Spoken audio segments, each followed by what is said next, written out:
G'day everyone, it's me, it's your boy, it's Patchy, and today we're back again looking at another subreddit. Today's subreddit is r/unpopularOpinion, where we look at...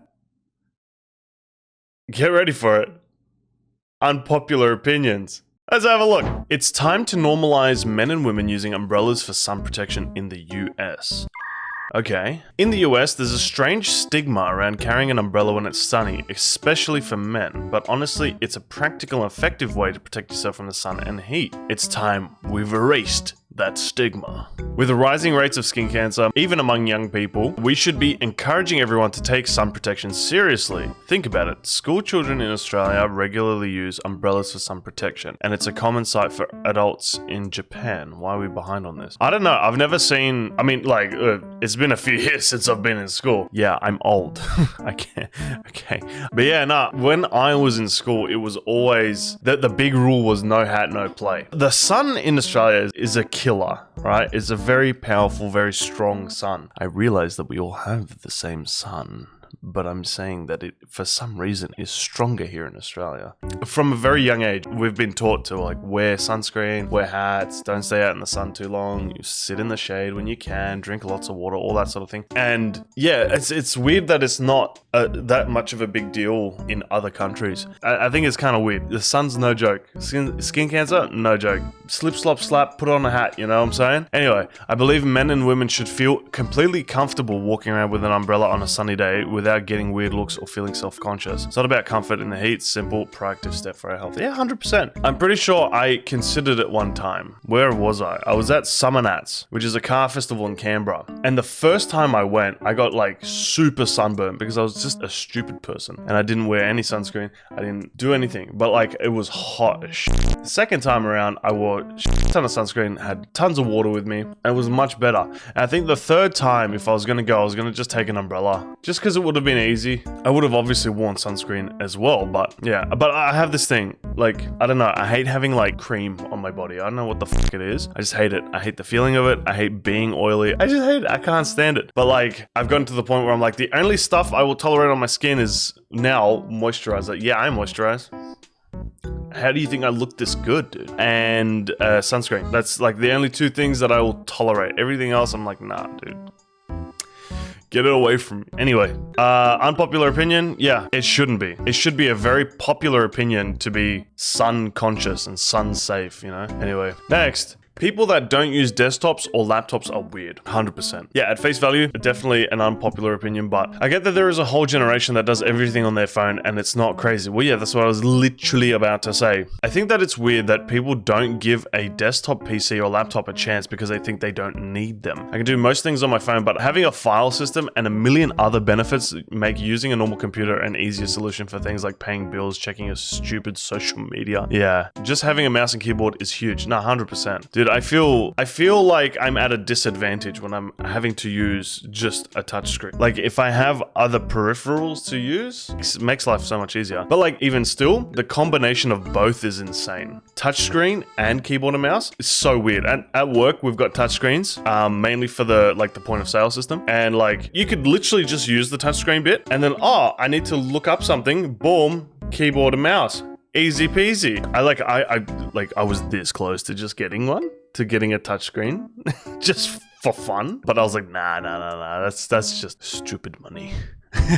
For anything beyond scrolling TikTok, paying bills, managing documents, or even checking multiple tabs of your precious social media, proper computer just makes life easier. 100%. But I think, yeah, the kids nowadays, back in my day, I had a computer with Windows XP and a monitor the size of a building, you know? No, yeah, I feel like kids these days just want tablets and phones, which is kind of weird. I feel like because I was brought up on computers, on desktops, I have a better understanding of technology as a whole. I don't really know how to explain that, but I feel like because I had access to a machine like a computer, for example, I saw a post, I think it was on Reddit, might have been TikTok or Insta Reels or something like that. This guy was saying kids these days don't know how to use a filing system on a computer like Windows Explorer. They don't know how to navigate one, they don't know how it works. And to me, it's literally the easiest thing in the world. But people can't do that because they don't have that concept. Because on a phone, you don't really have a file system. You you go into photos, there's all your photos. You go into videos, there's all your videos. You go into any social media, there's all your social media, etc. But with like a computer, like you got to like go through directories and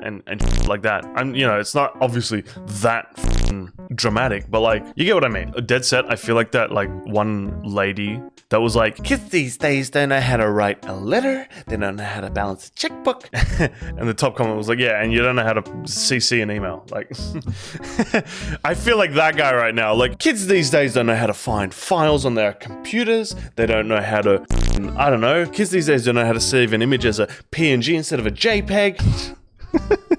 Next, grocery store self-checkout is actually slower for most people. 100%. It's all the boomers. I do not know who decided that self-checkout was the fast option, but I'm convinced it's a mass delusion. Yes, it works if you're buying a single drink or a pack of gum. The second someone has a cart with more than 10 things, the speed advantage disappears. That is before you factor in people who seem to have never seen a barcode before in their lives. You're dead set. Half the time I'm stuck behind someone scanning produce, poking the touchscreen as if it'll give them the meaning of life. And then calling over one frazzled employee because of the dreaded unexpected item in baggage. Oh my god. It's like a never-ending nightmare. Unexpected item in the baggage area. Meanwhile, I could have gone through a normal checkout, had a cashier scan everything in a fraction of the time and been on my way. Some people like it because they don't have to interact with anyone. I get that. But pretending it's faster is just wrong. And in most cases, self-checkout only feels quicker because you're doing the work yourself. So you notice the time less. That's a fair point. That's a fair point. I think self-checkout is a disease.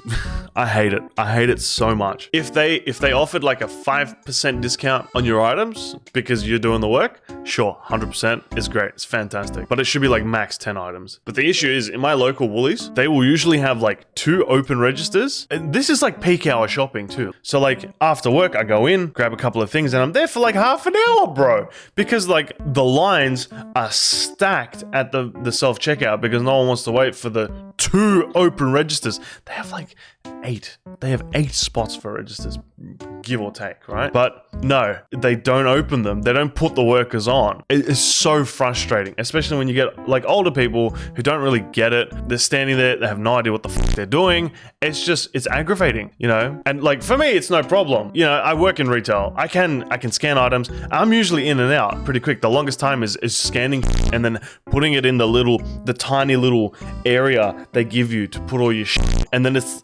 unexpected item in the baggage area, like f off. Anyway, grocery store self-checkout should be better moderated. There should be a guy that's like, you've got way more than 10 items, you go into the register, dude. Get out of here. Next, 2 hours, 14 minutes is not f***ing long for a movie. Okay. Our attention span has been reduced to the ridiculous point where if I'm at a hangout and I recommend a movie that's more than 2 hours long, it gets called too long. I don't want to be the 3 hour, 40-minute Bulgarian cinema fanboy, but I feel like around 70% of movies I've ever watched are about 2 hours, 14 minutes. Yeah, I would say that's probably fair. And I cannot, for the life of me, comprehend how an actual adult thinks that is too long. Worst is that people will then watch full 1 hour episodes of it, of a TV show like it's nothing. Yesterday, my little brother called a 1 hour, 50-minute movie long, yet when the new Squid Game season came out, he looked at me weird when I didn't watch it all in one sitting the day it came out. We're so cooked. Well, with shows it's different because you have the start of the episode, you have all the shit that happens, and then usually, in Squid Game's case, a cliffhanger that makes you want to watch the next episode. With movies, it'll just be like opening act, middle act, third act, boom. And like, people just are boring. Dude, literally last night, I got an ad for Binge, and it showed a clip from Martin Scorsese's Casino. And it intrigued me, so I wanted to watch it. I didn't notice that it was a 2 hour, 50-minute film, but I was just determined to watch it. I just found it on Binge, boom, put it on. I'm sitting there, and we watch it like, me and the missus had dinner, and we're watching this movie. And then like 2 hours in, I'm like, surely this is about to wrap up, right? Like we must be close to the end. I mean, it's not like the movie was boring or anything in any way. It was a fantastic film. Yeah, but about 2 hours in, I was like, oh yeah, surely it's about to wrap up. We'll start going to bed, whatever. And it was like 50 minutes to go still. I was like, okay, cool. I was so keen for it. No, 100%. 2 hours, not that long for a movie. It's definitely not. I feel like on average films should be about 2 hours long, like a decent film. If it's like a kids movie, yeah, an hour and a half, plenty. That's good. That's great. Like I'm pretty sure most kids films are not that long. But yeah. Anyway. Moving on. Tom Holland's Spider-Man is the worst one. Sorry, I feel like this unpopular opinion resurfaces this sub every couple of years, but I need to get it off my chest. Don't get me wrong, he's a really good actor, has a great PR team that kept him relevant all these years when he's not shooting for Spider-Man, but the movies themselves are so bad. Storytelling is weak and choppy, and there's like zero character development. Also, why does he look 12? Okay, maybe I'm being biased, but nothing beats Tobey's portrayal of Spider-Man, 100%. Spider-Man 3 was probably my favorite one in the series. That's... Okay. The villains were amazing. I just remember it really keeping me on my toes when I watched it for the first time as a kid. Andrew Garfield was a good Spider-Man too. Not my favorite, but I could definitely rewatch him, whereas it was painful for me to get through Tom's Spider-Man even once. That's cooked. I mean, look, for me, Tobey Maguire is number one because I grew up with him. Best Spider-Man ever. He is Spider-Man. And then between the other two, between Garfield and Holland, I don't know. I feel like they're equal. I don't want to say that one is better than the other because they are all unique. My personal favorite is Tobey Maguire, but the other two Spider-Man are just as good in my opinion. They are all equally great in their own portrayals and their own ways. That's just, yeah, I don't know. Like the movies themselves, 100%, they can be judged in terms of best to worst. Tom Holland is a great Spider-Man. I'm really looking forward to the new one, Brand New Day. The Punisher is going to be in it. And that's really cool. And you know, the Hulk, and it's going to be sick. And I can't wait. It's going to be great. It's hopefully it's the turnaround for Marvel because they haven't been doing that great. Anyway, going out to eat for breakfast is terrible. Okay, name me one other place you can go to and get bacon, eggs, and like sosos and a mojito, bro. I will never understand why people like going out to eat for breakfast. Pretty much all breakfast food can be made easily at home. Pancakes, eggs, waffles, etc. are all very easy and cheap to make yourself. Eating out for breakfast either means waking up earlier than normal to eat on time or eating later as you have to wake up, get ready, drive there, wait for your order to be taken, then wait for the food versus rolling out of bed and just starting breakfast. So yeah, anytime someone says, hey, let's go out for breakfast, I just get annoyed. It's got to be one of the worst ways to start the day. Yeah, no, look, there are far worse things to be going out for. I don't think it's that bad. Every so often, me and a mate, like in summer generally, we'll go out to like Manly, Bondi, you know, real fancy places, sit down along the beach and have breakfast at a restaurant along the beach. And usually that would involve big breakfast and an alcoholic beverage just because I want to feel like a baller. I want to go out. I want to have a fucking mojito with my breakfast. You know, sometimes I just want to do that. And that's excellent. You don't have to be on holiday. You can do this on the weekend probably.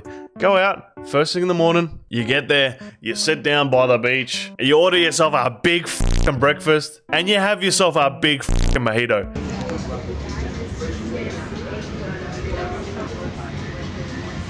Good morning, mate. There is literally nothing better than that. I'm sorry, changed my mind. That's my unpopular opinion. Breakfast mojitos are the best mojitos. Okay? But yeah, that's everything that I had queued up. Yeah, so I'm gonna end the video there on my unpopular opinion. Breakfast mojitos are the best mojitos. Changed my mind. And yeah, I think I'm gonna leave it there. If you enjoyed the video, make sure you like, share, and subscribe, and leave a comment down below with your unpopular opinion. Let me know in the comments below, because they're not above. They're not up there. And I hope you have a wonderful day. Bye!